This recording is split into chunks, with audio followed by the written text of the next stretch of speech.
I made some points about the danger we face from radical Muslim terrorism. I talked about the fact that Muslims got a problem.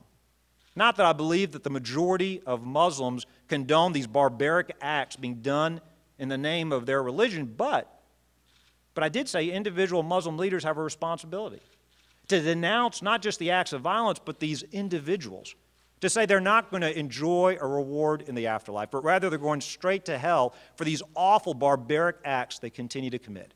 Killing school children,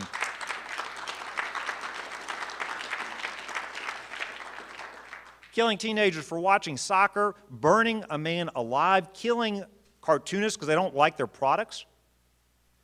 But I also went further. I also said to the leaders of the Western world, we have a responsibility as well.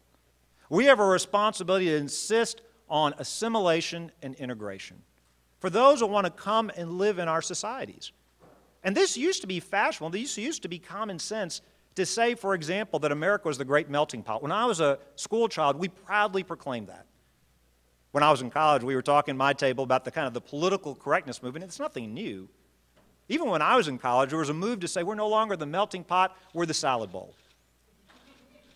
And the idea behind that is that it's somehow culturally arrogant. It is somehow a colonial attitude. It is somehow racist to tell people that if you want to come to America, we insist that you come to be Americans. Now, to me, it's nonsensical that we'd allow people to come into our societies and use the freedoms we give everybody to undermine those very freedoms.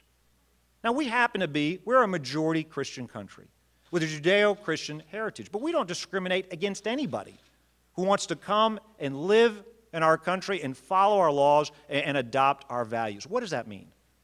That means we should be unafraid to teach English in our schools. That means we should be unafraid to insist that when people come here, they're not here to set up their own cultures, to overtake ours, but rather to become a part of America. And by the way, I'm against this whole hyphenated idea.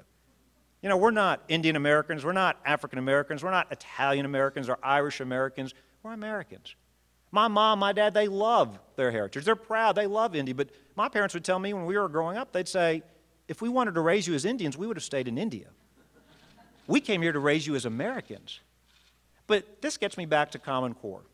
Now imagine if you have an elite in D.C. making curriculum decisions for our local classrooms. And this is more than a theoretical question. What happens when we stop teaching American exceptionalism to our students?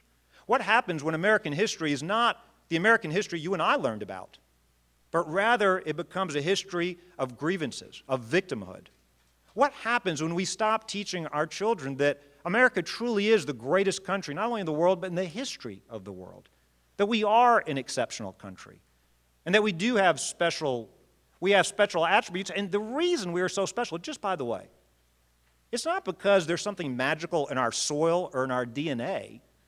I'm glad that we are blessed by these two great oceans on our borders, but that's not what makes us such a unique and special and a great country. I think what defines so much of American exceptionalism is that our founding fathers got it right.